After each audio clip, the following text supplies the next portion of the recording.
Wellness Show, episode 178. Welcome to the Wellness Show, a podcast on health and wealth. I'm your host, Tyhson Banighen, the founder of the Extraordinary Healing Arts Academy. Join me as we get the latest insight, tips, and strategies from wellness providers, coaches, and successful, heart-centered entrepreneurs, and much, much more. Welcome to the Wellness Show, and today we're going to talk about conscious eating. And today on the call we have Andrea Beth Trank, and she has had the first-hand experience of moving from disease and disorder, or certainly, I think disease and disorder to health and wellness. And so her personal journey is a journey that inspires her to help others. So Andrea, welcome to the show. Thank you very much, Tyson. It's great to be here. Yeah, you're looking lovely. So how did you get into this journey? How did this journey start for you? Well, I'd say this journey for many of us who have dealt with autoimmune diseases starts a lot earlier than we actually realize it started. We had a lot of undiagnosed symptoms throughout our younger years and were put on various medicines as doctor after doctor tried to figure out what's wrong with you. I had things like panic attacks and irritable bowel syndrome. I even was diagnosed with gastroparesis, stomach that's a big one. paralysis. Yeah, a scary, scary disease. I thought I was going to be on feeding tubes. Oh, wow. And so this was a lot of what I dealt with in my 20s and 30s. And I never did very well on medicines. The medicines scared me worse than the diseases that I was dealing with. So as early as my 20s and 30s, I was looking for natural methods to heal myself. And this journey has been one step after another, from first eliminating a lot of foods that upset my delicate system, and then changing careers because I was very sensitive and very affected. I started off as a news reporter. And imagine covering all those negative stories in the world, plane crashes and murders and one after another, and I took all that stuff in. And so I realized I also had to make some career decisions to move into careers that would support my health. And then I was also very affected by environmental toxins. So from a very early age, I was pushing recycling and clean water and was very actively involved in environmental causes because I really felt like our individual health were very closely tied to the health of the planet. So I guess you would call me an early tree hugger, always fighting for clean water, clean air, energy efficiency, organic foods. So as I got older and I realized that my journey to save the world was more dissipated, I started working on saving my own health and saving the health of people that I really cared about. And so from environmental activist to environmental science school teacher to yoga teacher, and now I'm studying nutrition and functional nutrition because even with all of that, there were still a lot of things that I needed to do to be my most vibrant, healthy self. Wow. Well, thank you for that. And just to let you know, your journey parallels my own. I was an environmentalist for 30, 40 years, thought that the way to change the world to be a better place to live was an outside job, only to discover that that would eat me alive if I continued to do that as an empath, because I was digesting, or I was incapable of digesting all that energy inside of myself, and therefore was on the path to, all sorts of disease and disorder. So when I made the shift to consciousness and conscious eating and being aware of what was going on inside my body, so it became an inside job, I started to do the healing journey. So Thank you for that. I mean, that's is a difficult one because we really did want to save the world. We really did want it to be a better place to live in, and we really did want everybody to wake up, but they weren't ready to wake up, and people don't like to be shook awake. So now you're a yoga instructor, and when I was on your website, you are working with all sorts of ages, helping to where your particular client is at. I'm assuming that because you're doing that you're helping them with mobility issues and being able to have more ease and grace in their life. So that's a lot of what I do, but I'm not a typical yoga instructor, because when they come to yoga class, even if they're expecting just to move their bodies, I'm moving their minds. I'm always introducing themes of nutrition, themes of better communication, themes of let's get to sleep and get the right hours of sleep at night. So when they come to see me, and I usually start with the physical body, because that's usually what brings people to yoga, are the physical ailments. But really, you cannot, through a yoga practice, correct what's going on with your body without all these other steps taken as well. You have to have the nutritional step. You have to have the sleep step. You have to be surrounded by love and nature and supportive family. So, I don't mind being that for them if they're lonely, and I teach outside on my porch out in nature, and we always have the birds visiting. And then I'm always cooking up something or another and trying to involve them in a cleaner way of eating and being. So consciously eating means being aware that everything you put in your body is either going to heal you or it's going to create more disease. And it took me an awfully long time, and it's very individualized. And I have to say that right from the start. So when I teach them in yoga to be mindful about what they're doing and how each pose feels in their body, I'm hoping that they take that and use that in making decisions when they eat. Because oftentimes people put a food in their body, an hour later they feel terrible and they just take a pill for it, or they don't put the connection. I ate something, it did not nourish me. That's why I feel terrible.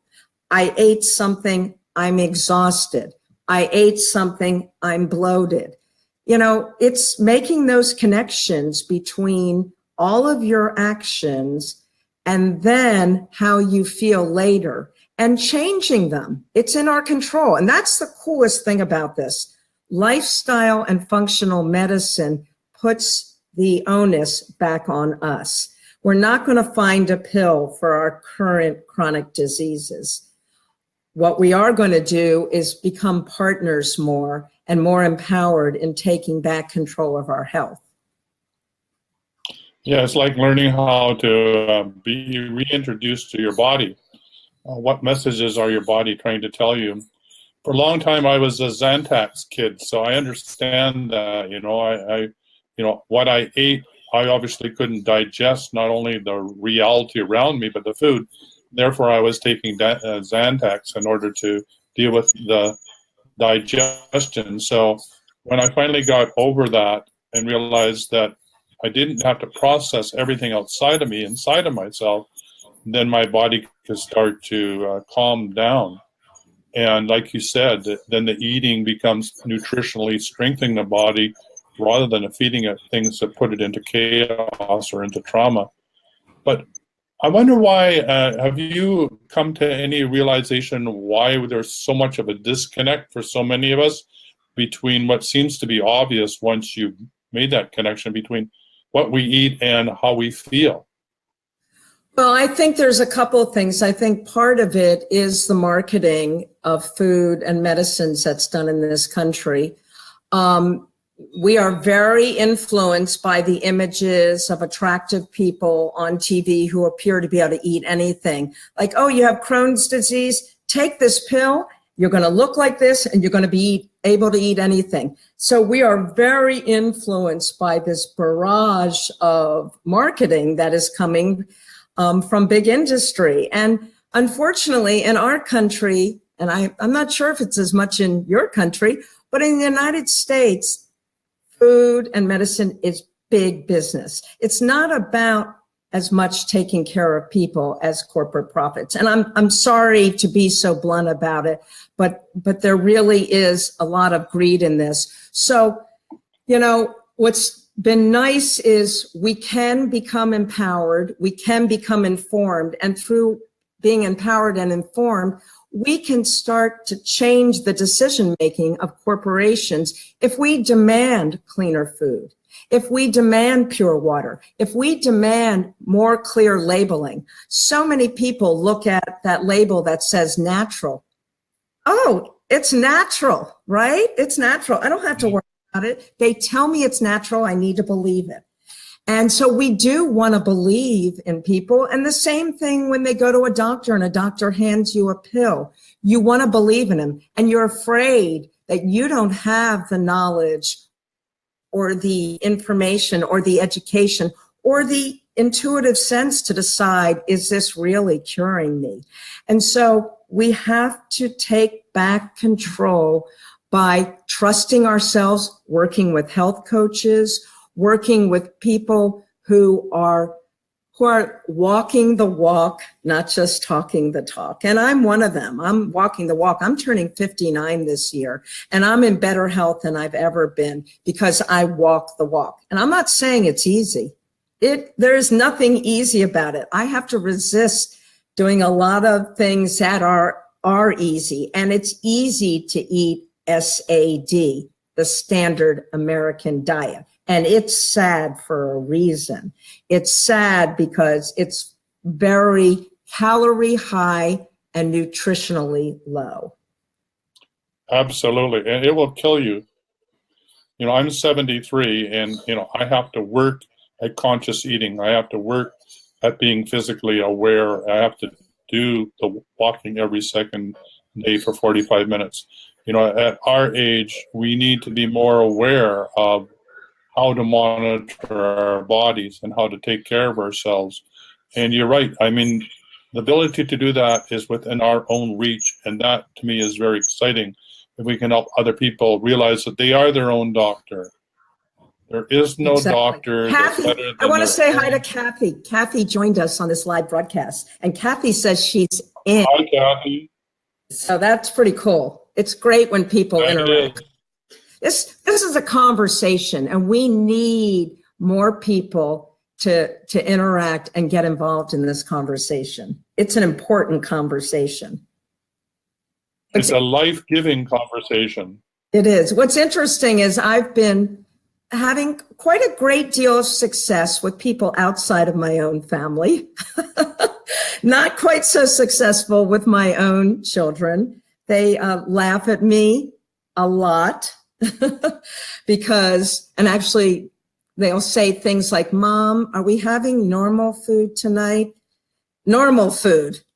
And, well, what do you call normal food? And the other interesting part is when you're used to eating a certain way, you crave the sugar, you crave those ingredients.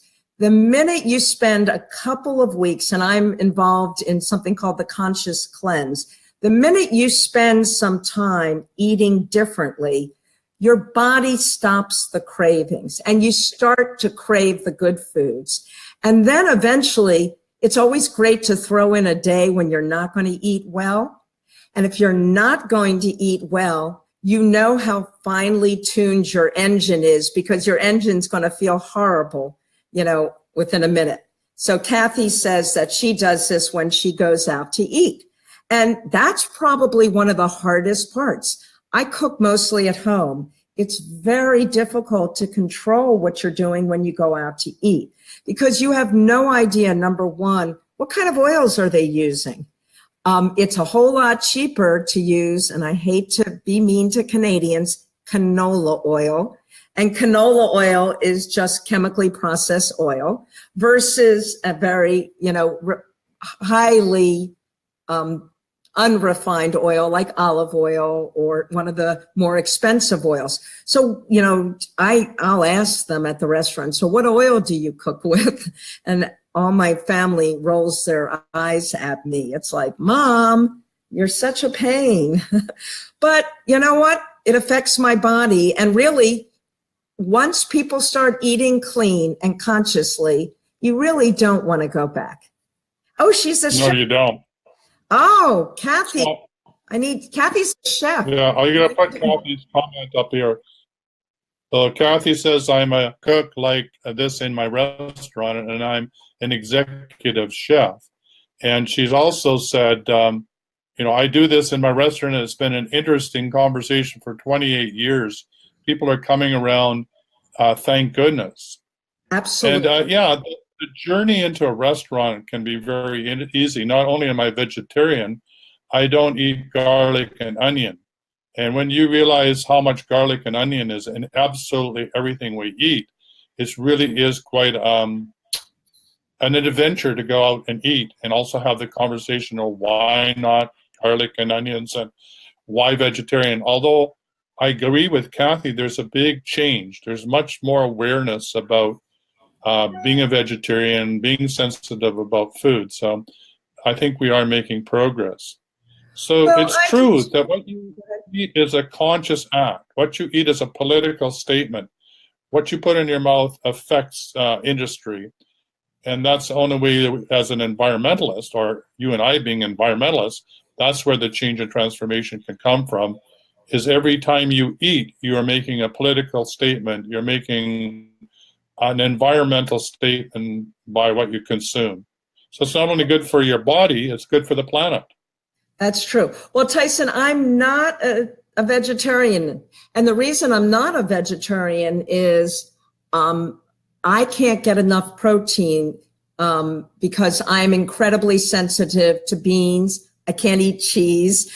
So there are a lot of foods I can't eat. But what I try to do, again, as a conscious decision, is I only get organic, free range, wild meats and fish. I'm very careful, who I buy it from. I support as much as I can the actual people who are raising these animals. So, you still have to be able to work within your own body and do the best you can.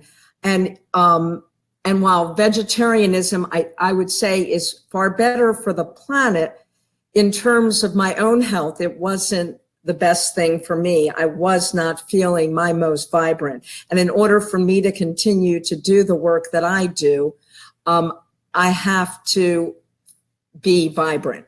So we're never going to be able to do everything perfectly.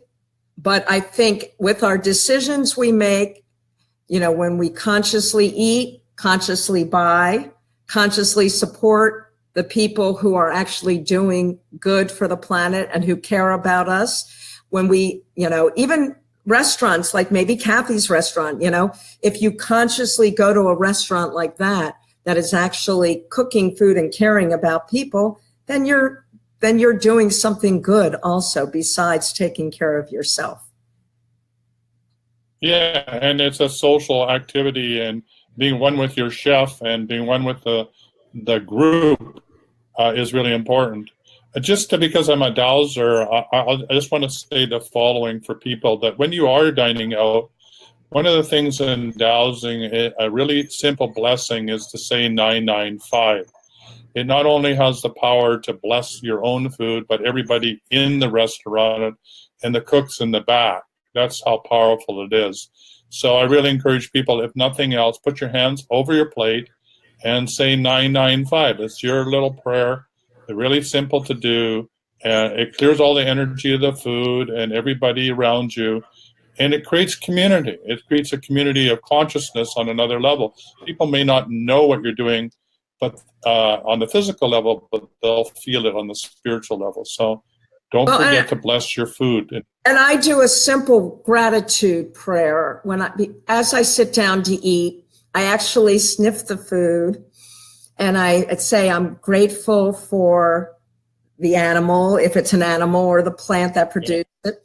I sniff it again. I'm grateful for the stores or the farmers or the people that I've gotten it from. I'm grateful for the energy and all of the nutrition and vitamins and minerals I'm getting for the food. And obviously I'm grateful for my family, and particularly my husband, who provides for us so that we can afford food. So that is, my little version of that as well, doing a gratitude prayer around the food that I eat. Yeah, I think that's very important. So of the things that you've learned, what are the biggest tips that you would like to tell people listening to the show? What are the most, this has been a big journey for you and for me and for anybody who goes down this road. What are the big sort of key tips that you would like people to know about? Well, that's, number one is to eat whole food. Stop buying packaged food as much as you can, because we're designed to eat real food. That's number one. Number two, try to make sure you are drinking pure water as your primary source of liquid, and that's more difficult than you can imagine in a lot of places. And that's a little bit of a journey in itself. The other thing is, if you were putting a plate together, regardless of whether you're a vegetarian or not, most of your plate should be filled with vegetables. I do grains.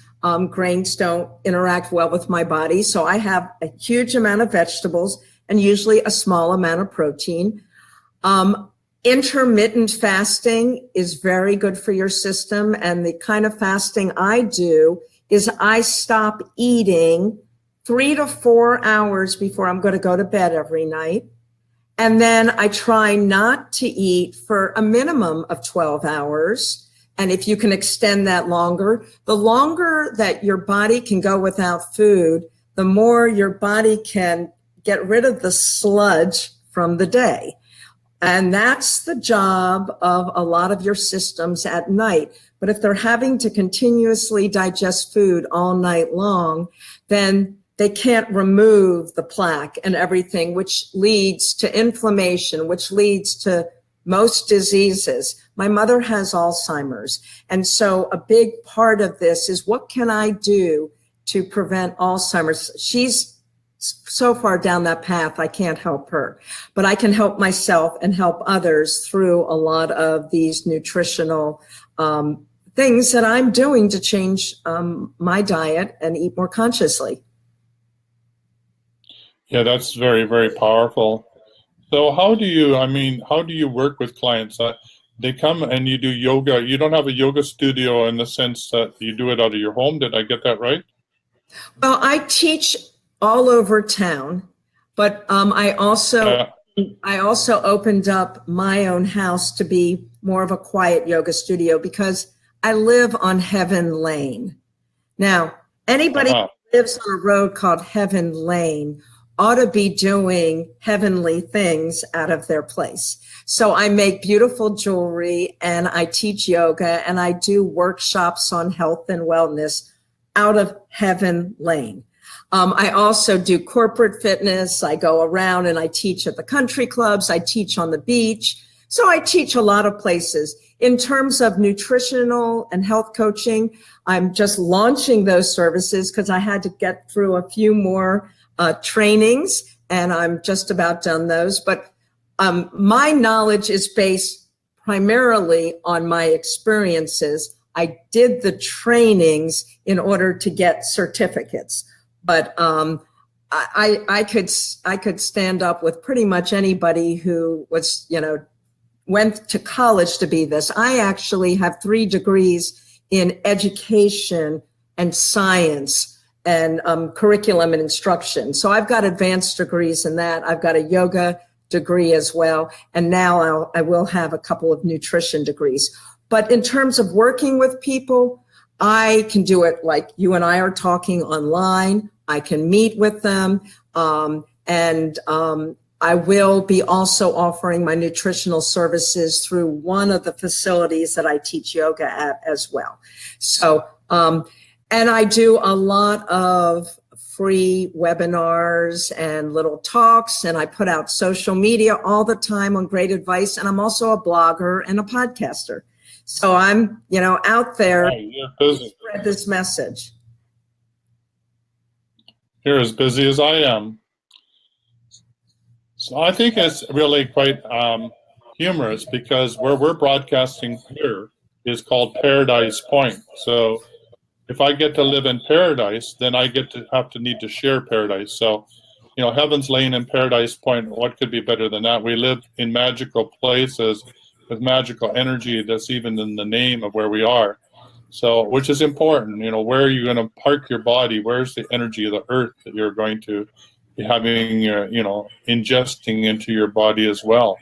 So I love those tips. So one point you made is very important that I forgot to say. You need to be in nature every single day, even if it's just a walk. You need to get outside and connect with the earth and look up at the sky and look at the bees and the birds and smell the flowers.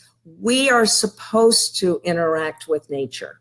And when we just stay in our homes all day long or drive in our cars and don't interact, we do lose that connection with the earth. I have a funny question, and it's just something I'm receiving. So have you ever been thinking about doing a cookbook ever? Well, that's really an interesting question. My mother was a gourmet cook. And about 30 years ago, I lived a couple doors down from her. She was training me how to cook.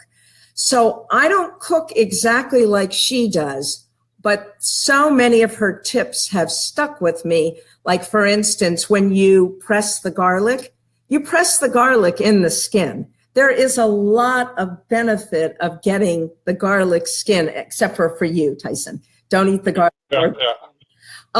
But, she used to make us pesto, and she would grow her basil outside. She would do pesto with walnuts. It got very popular to do it with pine nuts, but I learned how to do it with walnuts. Everything we ate as children were homemade. Everything was homemade. And I'd say the biggest mistake she probably made is there wasn't as much knowledge on the pesticide poisoning that could be on food. So here we thought we were doing the right thing, eating everything, vegetables and homemade bread, all that. But she had bromated breads, bromated flours, and the vegetables were traditionally grown with probably an awful lot of spray on it. So I think in some ways that might have been a little bit of her downfall. I am so careful. I will not put anything in that's commercially grown into my body. And so I am very concerned about pesticide poisoning. I don't drink my own tap water. I live in Florida. I think we put too much fluoride and, chlorinate our waters. So, she wasn't that concerned about that. And actually, the one thing she did do is she used Clorox all over. I only clean with essential oils. So I've detoxified my life a lot more than she does. But a lot of her basic cooking skills and making things homemade have stuck with me. I don't think I'm any better than, there's a lot of great organic natural cooks out there. So I don't think that's, I have to write a cookbook, but I am willing to share. I do like a little kind of live things once in a while when I'm putting things together. And, I tell people how to make, you can make root French fries instead of French fries. So, you can take a jicama and cut it up and take the water, let the water take some of the starch out, and I make great French fries that way. So a lot of it is not deprivation, it's substitution, so that you can still continue to eat well and feel full. Instead of using regular salt, Why don't not use Himalayan pink salt? 83 minerals in that salt, whereas the sodium chloride they sell traditionally has sodium and chloride. So we're deficient in a lot of minerals. You know, we can get these minerals by doing pink salt and other things. I also do supplement a lot with vitamins, just because you still can't be guaranteed that your food has the same amount of nutrition that it did 70 years ago, because we've depleted our soils a great deal. So, you know, testing and supplementation is still very important. Yeah, I think that there's a niche there, though. Maybe it's not a cookbook, but maybe it's conscious eating and gourmet, you know, gourmet food and conscious eating. Bringing those two together, I think, is really, really powerful. And it'd be exciting. I can see you doing videos on that too, you know, where you do video recipes or do a subscription to a video series. Anyway, I think that's your forte, you know, be able to have that knowledge of both the scientific, environmental perspective, the food and the dieting, you know, all of that coming together. You have a unique opportunity to explain conscious eating in a more holistic way than most people. So that would be very exciting. Well, I'll I'd be your love first to. subscriber when you get that Oh, done. good. Great. That's wonderful. I'm actually cooking up something for later today. Instead of using cornstarch, because corn is a highly sprayed crop, I'm using tapioca starch. And tapioca starch is traditionally used in China, and I got this from a cute little store that sells sort of natural things. So a simple change like that, from cornstarch to tapioca starch, as I'm velveting my chicken, and then instead of putting it in a regular breadcrumb as my mother did, I'm going to mix some almond flour with a little bit of coconut flakes, and I'm going to use really good oils and a lot of lemon, and everybody's going to love this meal when I feed them tonight. Yeah, I'm getting hungry already. Oh, and a lot of away. vegetables. I haven't even started talking about what I'm doing with the vegetables, but I stir fry lots of vegetables all the time. And then I do a green smoothie quite often too, because we don't get enough greens, and a smoothie is a great way to do it. There you go. What do you have in your smoothie today? I'm not sure. I'm absolutely spoiled rotten where my partner makes them for me, but I can tell you that one of the big things is would be kale from our own garden. We have a greenhouse, and it seems to want to grow all year round. So I have an intimate relationship with kale as one of the few vegetables that I can have that are literally from my own garden year round almost. So great. And we're just finishing off our own tomatoes from storage. So conscious eating as much from our own garden as possible is a key aspect of what we're doing. But back to you and that whole thing about substitution and gourmet cooking.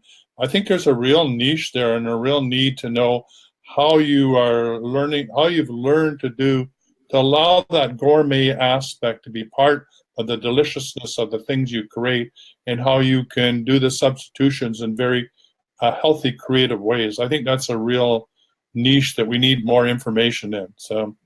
Well, and I was just thinking when you said you could do kale and tomatoes, there are a lot of people that can't do tomatoes. I don't do tomatoes because tomatoes are considered a nightshade.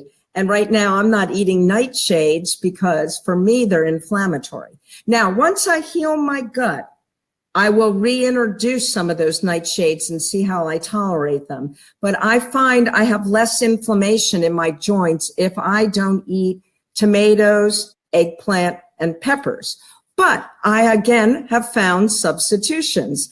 And kale, some people are pretty sensitive to sulfites and sulfur. And kale is, has a lot of minerals. So my biggest recommendation for everybody is eat the best variety you can, right? Change out your foods as much as you can, as if you can tolerate it, because you have a whole ecology in your stomach, right?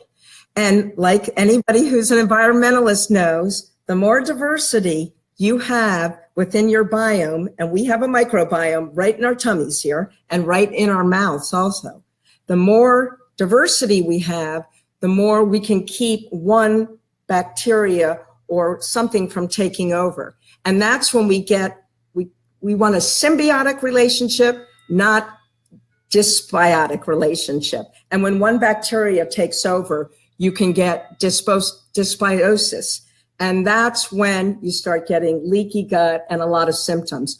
So it's very important to, first of all, understand what your food triggers are and that you can eat, to substitute with other foods. But within those foods you can eat, vary it as much as possible.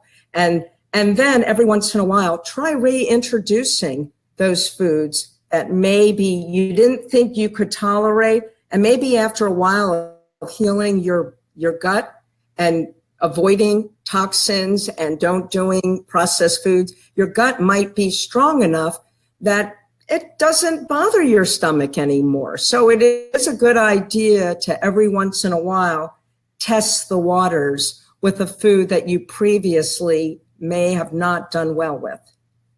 Yeah, very, very good advice. Just one more area to bring up, and that is knowing as little as I do, but understanding your energy field. You've been empathic since an early age, so you feel absolutely everything. And the reason why you moved out of being a reporter is, like you said, you just couldn't stand that energy anymore. So the other part about conscious eating is everything in your environment, you're digesting it as well. So it's not just the food, it's the energy. And so if you're having gut problems and you're having digestion problems, then looking at your energy field could be very, very helpful. And learning how to clear your energy field and grounding, like you said, going into nature, so you can literally detoxify your energy field by dumping or grounding, however, or earthing, or however the terminology you want to, what the energy within your body that no longer serves you, because you can't process everybody else's energy, because you're just going to make yourself ill if you're running, other people's energy or planetary energy or pain and suffering of humanity through your body is going to suffer. So learning how to dump that energy, ground it, give it back to Mother Earth, however you want to describe it, is part of healthy eating too.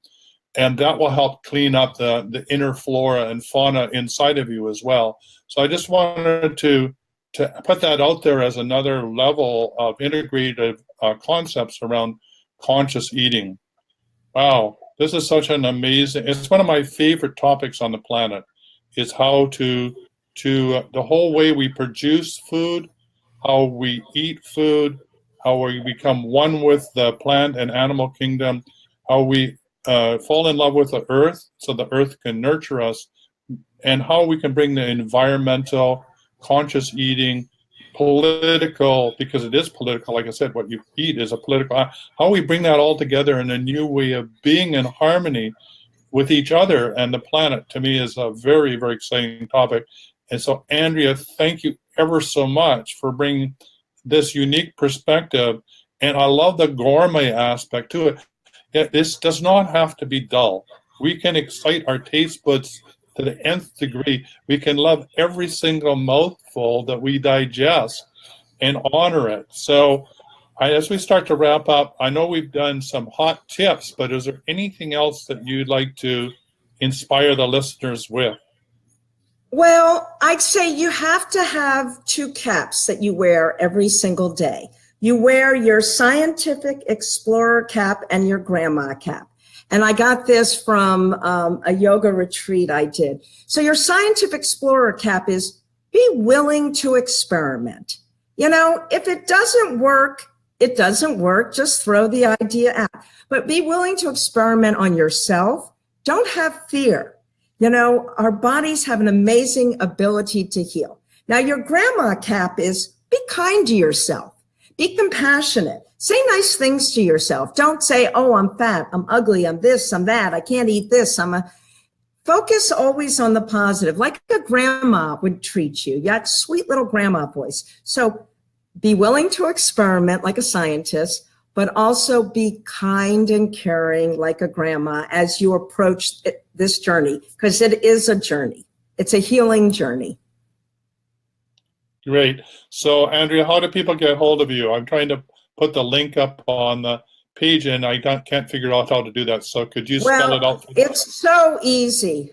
I live on Heaven Lane. Everything about so if you're finding me on Facebook, it's facebook.com, Heaven Lane Creations. If you're finding my website, Heaven Lane Creations. If you're looking for me on Twitter, Heaven Lane Trank. If you're looking for me on Instagram, Heaven Lane Creations. Anytime you see Heaven Lane, and then you can add creations to it, Heaven Lane Yoga, you'll find me there. So all of these things are ways of connecting with me. And I'm also on LinkedIn. So, and that I think I'm under my name, Andrea Trank, but I will respond. If you connect with me, I will get back to you. I will respond. I will be social with you because, as you can tell, I love people. All right. It was a great pleasure to have you on the show. I'm looking forward to this video series or the cookbook, gourmet taste buds and conscious eating. I think it'll be a bestseller. So thanks for being on the show. Thank you, Tyson. You have a great day too, and a healthy day. Yes. Bye for now. Bye. For quality online wellness products, courses, and services, visit our sponsors, thewellnessstore.ca and the Extraordinary Healing Arts Academy located at thewellnessacademy.ca. To stay in touch, visit us at thewellnessshow.ca. And until next time, be healthy, wealthy, and wise.